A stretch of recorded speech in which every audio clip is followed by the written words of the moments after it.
Welcome to the Slop Farm. Enjoy the video. You begin by confirming exactly which macOS version you need to return to and why. You want compatibility or stability, not guesswork. Once done, create or locate a bootable installer USB or a time machine snapshot. This is the safety net that contains the full system image. Make sure File Vault is off and iCloud signed out so permissions and encryption don't block restoration. Plug in power and confirm at least about 20% battery. Then restart into recovery or boot from the USB drive. You now perform the core actions. Restart while holding Option/Alt to pick the boot device, then select the bootable USB or recovery partition. Next, open Disk Utility if a clean slate is required.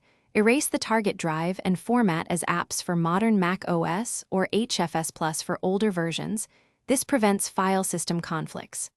After formatting, either select Restore from Time Machine or run the Mac OS installer and point it to the freshly prepared volume. During installation, follow on-screen prompts and keep the Mac awake until finished.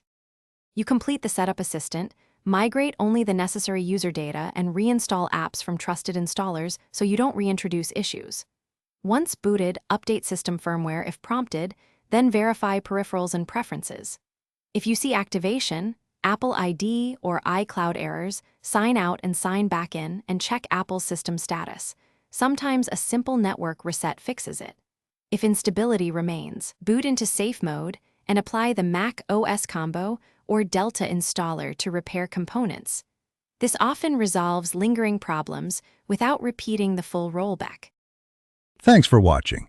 Consider subscribing if we helped you today.